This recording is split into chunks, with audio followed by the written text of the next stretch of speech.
नमस्कार, news are के खास कार्यक्रम 4 बड़ी खबर में आपका स्वागत है। मैं हूं आपके साथ रूबी। तो आज की पहली बड़ी खबर में बात होगी कर्नाटक की, जहां बेलगावी में कांग्रेस की वर्किंग कमेटी की बैठक हो रही है। मीटिंग से पहले कार्यकर्ताओं ने बेलगावी में पोस्टर लगाए, जिसे लेकर बीजेपी हमलावर है। वहीं दूसरी बड़ी खबर में हम बात करेंगे दिल्ली की, जहां विधानसभा चुनाव से पहले आम आदमी पार्टी और कांग्रेस के बीच बयानों को लेकर टकराव शुरू हो गया है। दिल्ली की सीएम आतिशी ने कांग्रेस नेता अजय माकन पर कार्रवाई की मांग की है। वहीं तीसरी बड़ी खबर में जिक्र करेंगे संभल का, जहां चंदौसी में मुस्लिम बहुल मोहल्ला लक्ष्मणगंज में खाली प्लॉट में मिली बावड़ी का रहस्य परत दर परत खुलने लगा है। वहीं चौथी और आखिरी बड़ी खबर मध्य प्रदेश से है, जहां भोपाल में मुख्यमंत्री डॉक्टर मोहन यादव ने आज कैबिनेट मंत्रियों और अधिकारियों के साथ मंथन बैठक की, जिसमें इस साल की सरकार की उपलब्धियों और अगले साल 2025 की प्रमुख प्राथमिकताओं पर चर्चा की गई। तो आइए शुरू करते हैं 4 बड़ी खबर।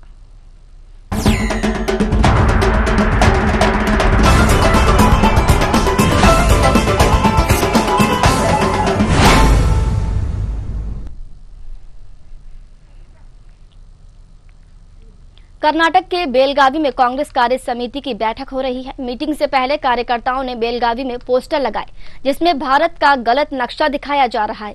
बीजेपी के आईटी सेल के हेड अमित मालवीय ने सोशल मीडिया एक्स पर गलत नक्शे की तस्वीर पोस्ट की और लिखा कि कांग्रेस ने अपने सभी होर्डिंग्स पर भारत का बिगड़ा हुआ नक्शा लगाया है। साथ ही सोनिया गांधी, राहुल गांधी और प्रियंका वाड्रा सहित अन्य की तस्वीरें भी लगाई गई हैं, जिसमें कश्मीर को पाकिस्तान का हिस्सा दिखाया गया। वहीं इस पर निशाना साधते हुए भाजपा सांसद सुधांशु त्रिवेदी ने कहा कि आज एक तस्वीर सामने आई है जो दिल को दुखाती है। भाजपा कर्नाटक ने एक ट्वीट किया है, जिसमें देखा जा सकता है कि बेलगावी में कांग्रेस द्वारा आयोजित कार्यक्रम में उन्होंने जो भारत का मैप लगाया है, उसमें पाकिस्तान के कब्जे वाला कश्मीर और अक्साई चीन नहीं है। वो पहले भी ऐसी हरकतें कर चुके हैं। अब ये साफ हो गया है कि जो ताकतें भारत को तोड़ने की कोशिश कर रही हैं, उनके साथ कांग्रेस का संबंध अब स्पष्ट हो गया है। बता दें कि आज से कांग्रेस का 2 दिवसीय अधिवेशन पार्टी नव सत्याग्रह शुरू हो रहा है। बेलगावी में 26 दिसंबर से कांग्रेस का 2 दिन चलने वाला अधिवेशन शुरू हो गया है। यह अधिवेशन 1924 में हुए कांग्रेस के 39वें अधिवेशन के 100 साल पूरा होने के मौके पर रखा गया है। चलिए इस खबर पर ज्यादा जानकारी लेंगे। हमारे साथ वरिष्ठ पत्रकार मनीष वोरा जुड़ चुके हैं। मनीष जी, बहुत बहुत स्वागत है आपका। मनीष जी, जो कांग्रेस के कार्यक्रम होते हैं और कार्यक्रम के दौरान जो चीजें बाहर होती हैं, क्या वो अनाधिकृत होती है? क्योंकि कांग्रेस ने तो ये कहकर पल्ला झाड़ लिया है कि जो भी पोस्टर लगाए हैं हमारा अधिकार नहीं है, हम उस पर कुछ भी नहीं कर सकते। देखिए, निश्चित रूप से एक चीज ये है कि कांग्रेस के जो पोस्टर्स लगे हैं, उस पोस्टर में निश्चित रूप से जो नक्शे की बात की जा रही, नक्शे तो वो लगे हैं, मगर इसमें महत्वपूर्ण चीज है जो आपने कहा कि अनाधिकृत होते हैं कि नहीं होते हैं। देखिए, पोस्टर्स लग रहे हैं तो पोस्टर जो है बहुत सारे लोग लगाते हैं, और वो कोई पोस्टर मुझे लगता है कि कांग्रेस की कमेटी के द्वारा अप्रूव पोस्टर या कांग्रेस के उसमें अप्रूव पोस्टर तो नहीं होते, लेकिन लगाने वाले बहुत सारे समर्थक होते हैं, कार्यकर्ता होते हैं, नेता होते हैं, जो अपने नेता के स्वागत में पोस्टर लगाते हैं। लेकिन सभी पोस्टरों में इस तरीके के नक्शे लगे हुए हैं, निश्चित रूप से इससे इनकार नहीं किया जा सकता है। लेकिन वो अधिकृत होते हैं कि नहीं होता है, या अधिकृत है कि नहीं है, इस बात की जानकारी तो कांग्रेस की दे सकती है। लेकिन मुझे लगता है कि ये जब बड़े नेताओं का जब आगमन होता है, तो इसमें सारे नेताओं के अंदर, कार्यकर्ताओं के अंदर एक उत्साह होता है। उस उत्साह में जो है वो उनके स्वागत में पोस्टर अगर लगाते हैं, उसमें वो फोटो लगे हुए हैं, निश्चित रूप से वो ठीक नहीं है। उसमें देखिए, अमित मालवीय जी ने जो ट्वीट भी किया है, उसमें उन्होंने सीधे तौर पर कांग्रेस पर बहुत बड़ा हमला किया। उन्होंने कांग्रेस को दूसरा मुस्लिम लीग भी बताया है। तो ये जो बड़ा हमला उन्होंने कांग्रेस पर किया है, त्रिवेदी जी ने भी कांग्रेस पर हमला किया। निश्चित रूप से एक चीज ये जरूर है कि वो अधिकृत हो कि ना हो, लेकिन कांग्रेस ने भारतीय जनता पार्टी को ऊपर हमला करने का एक और दे दिया है, इससे कोई इनकार नहीं किया जा सकता। लेकिन मनीष जी, जो पोस्टर लगाए गए हैं उसमें अक्साई चीन और कश्मीर को भारत का हिस्सा नहीं दिखाया गया है, तो कांग्रेस को क्या आपत्ति है? क्या वो अक्साई चीन को और कश्मीर को भारत का हिस्सा नहीं मानती है? देखिए, कांग्रेस को क्या आपत्ति है तो कांग्रेस का कोई अधिकृत प्रवक्ता होगा, वही बता सकता है। इस पर तो मैं कुछ नहीं कह सकता कि कांग्रेस को क्या आपत्ति है क्या नहीं है। मतलब जो पोस्टर लगाए गए हैं, क्योंकि कहीं ना कहीं देशद्रोह का मामला भी यहाँ पर उठता है, क्योंकि नक्शे की बात है, भारत की गलत दर्शाया गया है। क्या लगता है आपको, कार्रवाई होनी चाहिए या फिर कार्रवाई होगी क्या आगे? देखिए, निश्चित रूप से अभी गलत पोस्टर्स लगे हैं तो उस पर कार्रवाई होनी चाहिए। अगर कार्रवाई कौन करेगा, कांग्रेस पार्टी करेगी या सरकार करेगी या कोई और करेगा, ये सोचने वाली बात है कि उस पर कार्रवाई कहां से होगी। क्योंकि कांग्रेस ये कहती है जो हमारे एजुकेट पोस्टर नहीं है, तो कांग्रेस को भी अपने उन कार्यकर्ताओं को नोटिस देना चाहिए, उनके खिलाफ कार्रवाई करनी चाहिए। बिल्कुल, लेकिन कहीं ना कहीं कांग्रेस ने या कांग्रेस के कार्यकर्ता कह लीजिए कहीं ना कहीं बीजेपी को मौका दे दिया है। बीजेपी का साफ तौर पर कहना है कि जो भारत को तोड़ने वाले हैं, कांग्रेस उनके साथ हमेशा से खड़ी आई है। जी निश्चित रूप से मैंने पहले ही इस बात को कहा कि ये नक्शा लगा करके कांग्रेस का अधिकृत हो कि अनधिकृत हो, लेकिन वो पोस्टर्स लगने के बाद निश्चित रूप से कांग्रेस और भारतीय जनता पार्टी को उस पर देशद्रोही बोलने का एक हमला करने का मौका अवश्य दे दिया है, और उस मौके को भारतीय जनता पार्टी ने पूरी तरीके से गैस भी कराने का प्रयास किया है, न केवल प्रादेशिक स्तर पर बल्कि राष्ट्रीय स्तर पर भी सीधे तौर पर भारतीय जनता पार्टी पर, राहुल गांधी पर, प्रियंका गांधी पर, सोनिया गांधी पर सीधे तौर पर हमला किया, और कांग्रेस पार्टी पर भी ये हमला किया। और मैंने कहा कि सीधे तौर पर ये कहा गया है कि कांग्रेस जो है वो दूसरी मुस्लिम के लिए इतना कह दिया गया है। तो ये सारी चीजें जो है वो निश्चित रूप से ये है कि कांग्रेस को ध्यान देने की आवश्यकता है। मनीष जी, ठीक तरीके से आपकी आवाज हम तक नहीं पहुंच पा रही है। ठीक है मनीष जी, आपका बहुत बहुत धन्यवाद जुड़ने के लिए और जानकारी साझा करने के लिए।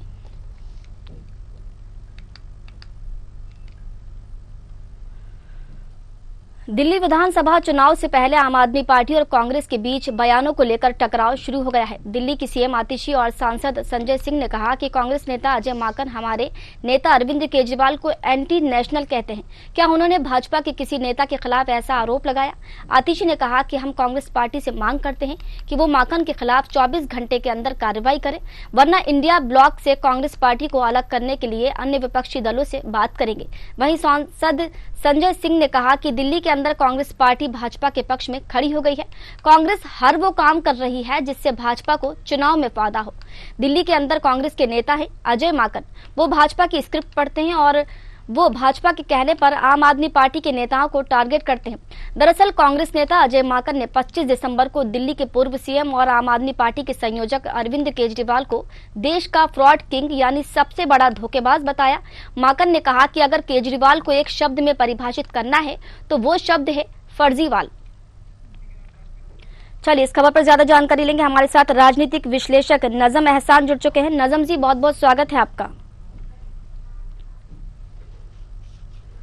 नजम जी, जो कांग्रेस अब आरोप लगा रही है और केजरीवाल को फर्जीवाल कह रही है, लेकिन एक वक्त वो था कि यही कांग्रेस गलबहिया करती हुई दिखाई दे रही थी, तो कहीं ना कहीं कांग्रेस ने अपने ऊपर भी सवाल खड़े नहीं कर लिए हैं।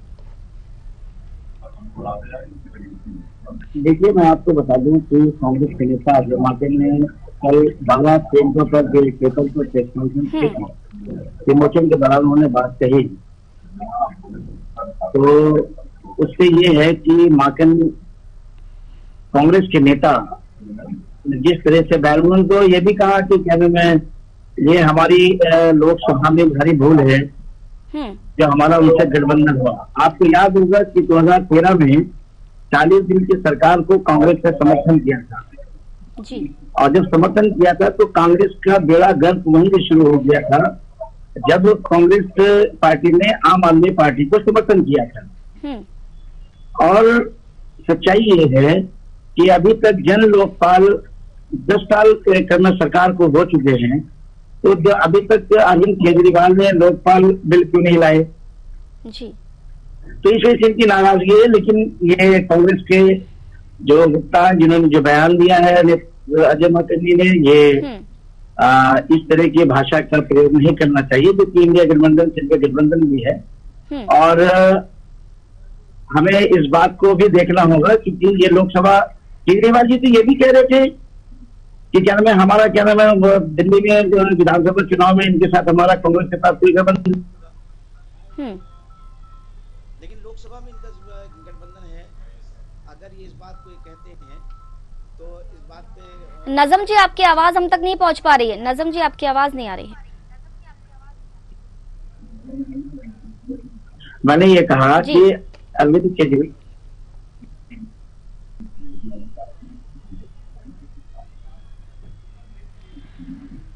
तो खबर आपको बता रहे थे दिल्ली से, जहां पर आम आदमी पार्टी ने जो अपना रास्ता है वो अलग कर लिया है और अब कांग्रेस के जो नेता हैं वो आम आदमी पार्टी पर और आम आदमी पार्टी के संयोजक अरविंद केजरीवाल पर तंज कसते नजर आए, जिसका फायदा बीजेपी कहीं ना कहीं उठा सकती है। और अब जो है कांग्रेस ने साफ तौर पर कह दिया है कि कांग्रेस के नेता ऐसा काम कर रहे हैं जिससे बीजेपी को साफ तौर पर फायदा हो सकता है, और कांग्रेस के जो नेता हैं वो बीजेपी की लिखी हुई स्क्रिप्ट पढ़ रहे हैं और हर एक वो काम कर रहे हैं जिससे बीजेपी को फायदा हो।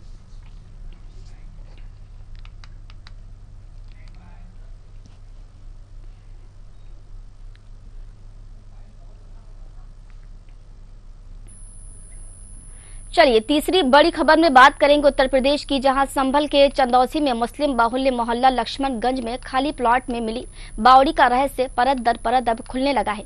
छठे दिन गुरुवार को भी बावड़ी में खुदाई और साफ सफाई जारी है। इसके साथ ही बावड़ी और सुरंग का रहस्य भी बढ़ता जा रहा है।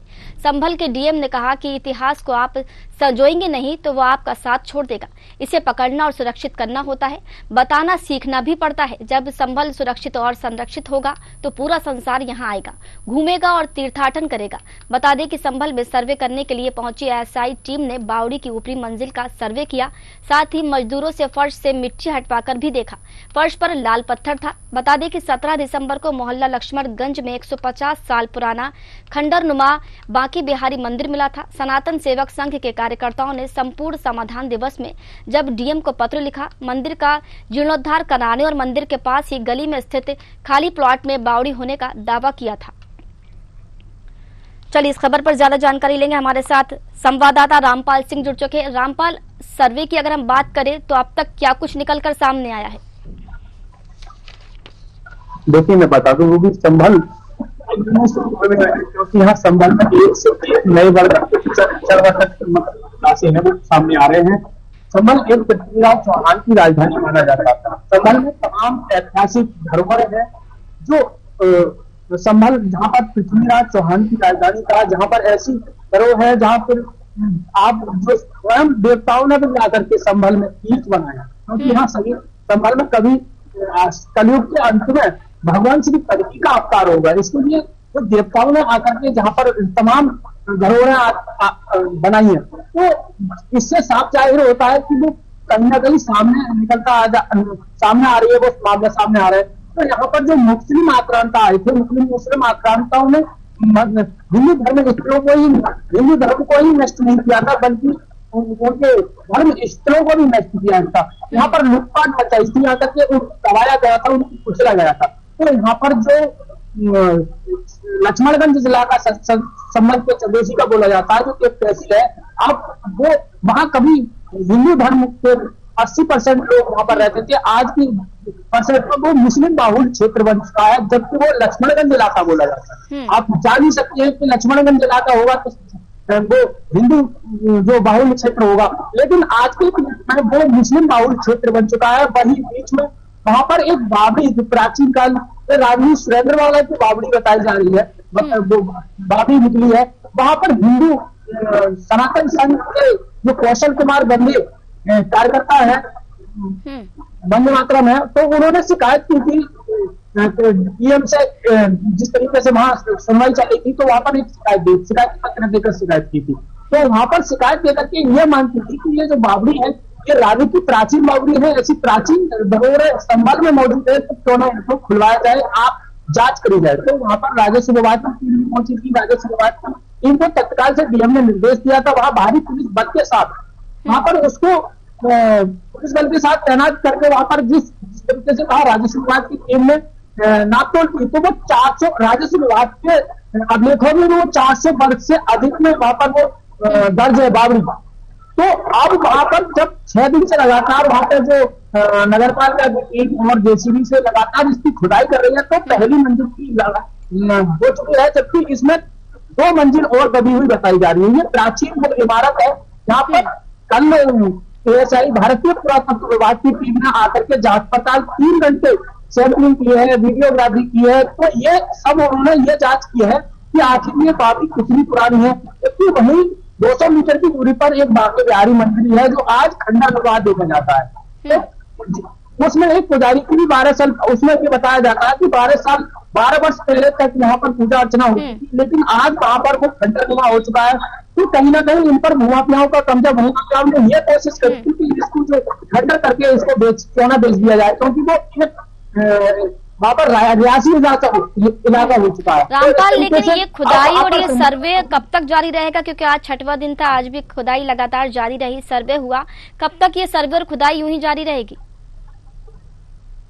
देखिए मैं बता दूं भी, ये जब तक इसकी पूरी जांच पड़ताल नहीं हो जाती है, पूरी ये जब तक इसकी तह तक नहीं पहुंच जाती है, तो इसको जब तक ये खुदाई 1 महीने का बताया ये कार्यक्रम पूरा, क्योंकि वो इस तरीके से एक दिन में तो हो नहीं जाएगी। जब 3 मंजिल है तो आज 6 दिन लगभग हो गए, तो 1 मंजिल की अभी तक जेसीबी ने खुदाई करी है, 2-2, 3-3 जेसीबी वहां लगाई गई, तो उन्होंने जो खुदाई की है, तो अब 6 दिन वहां पर हो गए, तो अब उसका 1 महीने का और टाइम लग सकता है, क्योंकि उसमें लेबर नीचे काम कर रही है, लगातार मजदूर काम कर रहे हैं, तो उसमें जो परतें हैं लगातार खुलती नजर आ रही है। और प्रशासन जो जिलाधिकारी जो राजेंद्र पेंसिया का साफ तौर पर कहना है कि इस तरीके की जो धरोहर है, प्राचीन है, उनको सजोए रखने का ऐसे 30 टन निकाले जाएंगे, क्योंकि यहाँ पर्यटक आएंगे, तो इस तरीके से एक संपर्क को पर्यटक के रूप में देखा जाएगा, पर्यटक स्थल के रूप में देखा जाएगा। जी जिस तरीके से आपने बात बताई कि अभी तो शायद 1 महीने के आदेश दिए गए हैं और 1 महीने तक ये चलता रहेगा, क्योंकि 3 मंजिलें खुदाई की बात आपने बताई है,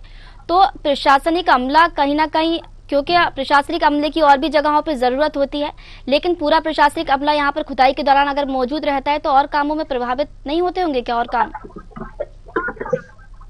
देखिए मैं बता दूं रूबी, यहाँ पर जो संभल इन दिनों चर्चाओं में है, संभल पर लगातार से जिस तरीके से आपने 78 का कथा सुना होगा, 78 में 209 हिंदुओं की मौत हुई थी, उसी तरीके से यहाँ पर संभल का इस तरीके से अत्याचार इन मुस्लिम आक्रांताओं की है, जिस तरीके से 24 तारीख को हिंसा बढ़ी थी, उसी तरीके से अगर ये मुख्यमंत्री योगी आदित्यनाथ का उत्तर प्रदेश में राज नहीं होता, तो शायद मैंने पहले भी बताया था कि उस टाइम इस तरह के जो हिंदू लोग थे मारे जाते, अधिकारी कई मारे जाते, लेकिन प्रशासन की जो सतर्कता कहीं ना कहीं यहाँ पर देखने को मिली थी उस दिन, तो कहीं ना कहीं इस तरीके से जो प्रशासन है सतर्क दिखता नजर आ रहा है, काफी पुलिस बल तैनात किया गया है।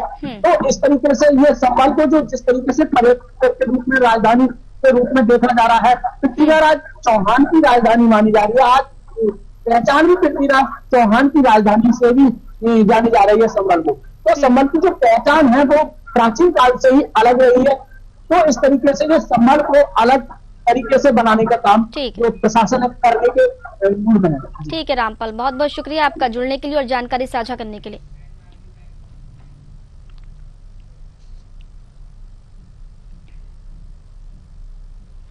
चलिए चौथी और आखिरी बड़ी खबर में बात करेंगे मध्य प्रदेश के भोपाल की, जहां मुख्यमंत्री डॉक्टर मोहन यादव ने आज कैबिनेट मंत्रियों और अधिकारियों के साथ मंथन बैठक की, जिसमें इस साल की सरकार की उपलब्धियों और अगले साल 2025 की प्रमुख प्राथमिकताओं पर चर्चा की गई। पहले ये बैठक पचमढ़ी में आयोजित होने वाली थी, लेकिन केन बेतवा लिंक परियोजना के शिलान्यास के कारण इसे भोपाल के कुशाभाऊ ठाकरे कन्वेंशन सेंटर में आयोजित करने का फैसला लिया गया। बैठक की शुरुआत से पहले डिप्टी सीएम राजेंद्र शुक्ल ने कहा कि सुशासन की स्थापना के लिए मंथन बेहद आवश्यक है। उन्होंने कहा कि राज्य और केंद्र की योजनाओं का सही ढंग से क्रियान्वयन होना चाहिए ताकि योजनाएं बेहतर परिणाम दे सके। वहीं मंत्री तुलसी सिलावट ने बताया कि आज सीएम सभी विभागों की समीक्षा करेंगे। बता दें कि ये मंथन बैठक कुशाभाऊ ठाकरे कन्वेंशन सेंटर में 2 सत्रों में आयोजित की जाएगी, जो 4 घंटे से अधिक समय तक चल सकती है। इस बैठक में केन बेतवा नदी जोड़ो परियोजना के शिलान्यास पर भी चर्चा होगी और मुख्यमंत्री परियोजना के फायदे समझाने के लिए उप मुख्यमंत्रियों और मंत्रियों को निर्देश देंगे। चलिए इस खबर पर ज्यादा जानकारी लेंगे, हमारे साथ भोपाल से संवाददाता सत्यम शर्मा जुड़ चुके हैं। सत्यम, बैठक में अभी तक क्या खास हुआ और आगे बैठक में क्या खास होने वाला है?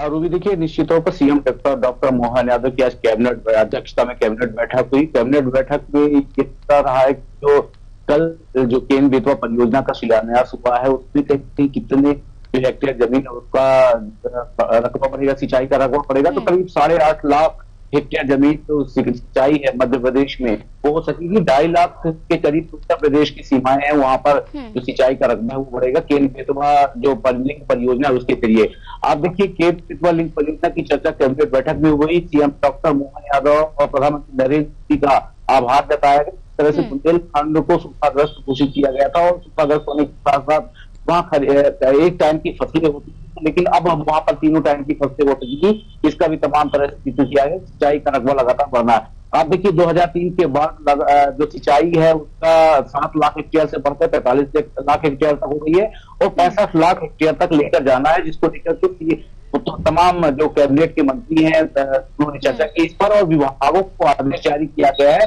कि 100% जो है मध्य प्रदेश में सिंचाई करनी है, उसके लिए विभाग अपनी तैयारियां करे, किस तरह से 100% तैयारी की जा सकती है। उधर पार्वती काली से तो चंबल को लेकर भी चर्चा की गई है, राजस्थान और मध्य प्रदेश की सीमाओं से जुड़ी हुई है। तो केन बेतवा में करीब 10 जिले ऐसे हैं मध्य प्रदेश के जिनको लाभ मिलेगा, इस पर भी चर्चा की गई है। और इसके साथ साथ ही चर्चा इस बात पर भी हुई है कि आगे देखिए कैबिनेट बैठक के बाद जो मंथन चला है उसमें इस बात को लेकर चर्चा है कि जो मंत्री हैं उनके विभागों को लेकर के कितना काम हुआ है, कितना काम अभी बाकी है 2024 में और 2025 में क्या काम किए जाने, इसको लेकर के चर्चा हुई है। आगे अभी ये 5 बजे तक के 4-5 घंटे और ये चर्चा चलती हुई बताई जाती है, मतलब 2-3 1-2 घंटे ये चर्चा चलेगी, उसके बाद इसकी ड्यूटी लगेगी। फिलहाल मीडिया कर्मियों को अंदर जाने की अनुमति नहीं दी गई थी और नगरीय प्रशासन मंत्री जो कैलाश विजयवर्गीय उन्होंने जो कैबिनेट की बैठक है उसकी ब्रीफिंग ली थी।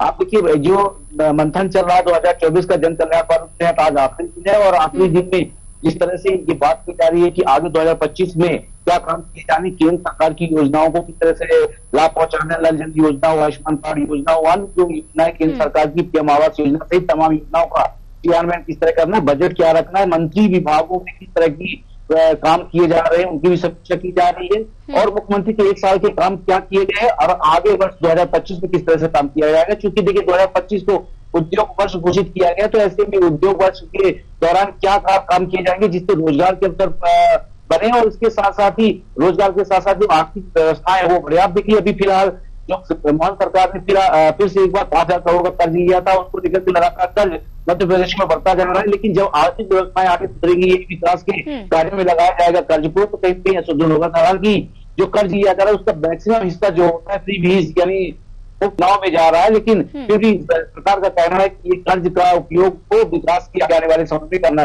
करेंगे और उसी के तहत काम किया जाएगा। तो आज मंथन भी हो रहा है, कैबिनेट बैठक भी हुई, कई मुद्दों पर चर्चा हुई। वीर बाल दिवस के रूप में जिस तरह से सिखों के 10वें गुरु गोविंद सिंह जी की जो पुत्र थे, 2 पुत्र जो 9 साल के और 7 साल के थे, उनके मुगल शासक जिस तरह से धर्म को सनातन धर्म को बचाने के लिए इन्होंने अपना बलिदान दिया, तो उसको लेकर भी पाठ्यक्रम में जोड़ने के बाद सीएम डॉक्टर मोहन यादव कई तमाम बातों पर आज कैबिनेट में भी बैठक हुई और मंत्रियों की जो मंथन 2024 चल रहा है उसको लेकर भी चर्चा हो रही है। सत्यम, खबर ये भी है कि सीएम जो है आज वो विभागों की समीक्षा करेंगे, तो किन किन विभागों की समीक्षा की गई है अभी तक? अभी तक देखिए सभी विभागों के फिलहाल मैंने पहले बताया कि अभी जो मीडिया कर्मी उनको नहीं अंदर जाने दिया गया है, लेकिन विभागों की निश्चित तौर पर चर्चा हो रही, सिंचाई को लेकर के किस तरह से, कृषि विभाग को लेकर के किस तरह से आगे बढ़ना है और आगे इसके साथ साथ राजस्व विभाग, ये सब जो विभाग होते हैं परिवहन विभाग में, चूंकि अभी देखिए कई मामले भी चल रहे हैं, तो तमाम विभागों के लिए उनके साथ सीएम की चर्चा भी हो रही है और पूरी कैबिनेट बैठक में जो पूरे तमाम मंत्री हैं वो सभी मंत्री मौजूद रहे हैं, चाहे महिला विकास मंत्री हो, चाहे राजस्व विभाग हो, चाहे खेल कल्याण विभाग मंत्री हो, सारण तमाम मंत्री मौजूद है। अभी फिलहाल जो चर्चा है 5 या 5:30-6 बजे तक चलेगी, इसके बाद ही कुछ निकलकर सामने आएगा पर क्या चर्चा हुई। लेकिन ये निश्चित तौर पर देखने को मिला है कि जो 2025 का टारगेट रखा गया है, 2025 में क्या क्या काम किए जाने हैं उसको लेकर सभी विभागों के मंत्रियों से चर्चा की गई है। आपके विभाग में कितना काम किया जाना, कितना काम बाकी है, 2024 में क्या काम किए गए उसको लेकर के समीक्षा की गई है और आगे आने वाले समय में 2025 में क्या क्या काम राज्य सरकार की तरफ से क्रियान्वित करना है, कितना बजट रहेगा और इसके साथ साथ ही जो केंद्र सरकार की योजना है उनको कैसे क्रियान्वित करें। तो नदी जो परियोजना केंद्र बेतवा का है, शिलान्यास प्रधानमंत्री नरेंद्र मोदी ने कल खजुराहो से किया है, उसको लेकर के बृहद चर्चा हुई है और बृहद चर्चा में यही 221 किलोमीटर की जो केन और बेतवा के बीच में लिंक जोड़ा गया है, उसके साथ साथ यहाँ पर आसपास जो कि 10 जिले हैं, दतिया माना जाए, शिवपुरी माना जाए, पन्ना, छतरपुर, निवाड़ी, इसके साथ सागर, दमोह, ये जो जिले हैं इनको लाभ मिलेगा, सिंचाई का रकबा बढ़ेगा, पीने का पानी बढ़ेगा। यहाँ पर उद्योगों को भी स्थापित करने की बात कही गई है कि क्योंकि उद्योग अगर लगेंगे तो कहीं न कहीं रोजगार मिलेगा, तो उद्योगों को भी पानी देने की बात की कही है। प्रधानमंत्री नरेंद्र मोदी कल एक और बात कही थी कि शुद्ध जल कितना उपलब्ध हो रहा है, इसको लेकर भी चर्चा जो ठीक है, कैबिनेट में जो मंथन हो रहा है 2024 उसमें चलेगी।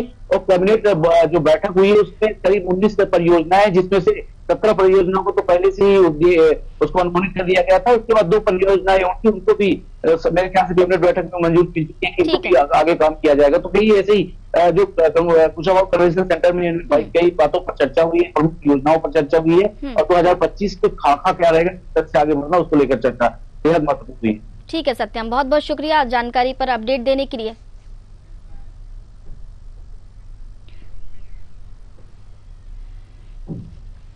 तो ये थी 4 बड़ी खबर, जहां हमने आपको कर्नाटक, दिल्ली, उत्तर प्रदेश और मध्य प्रदेश की खबर से रूबरू कराया। कल फिर हाजिर होंगे 4 बड़ी खबर के साथ। तब तक के लिए मुझे दीजिए इजाजत। नमस्कार।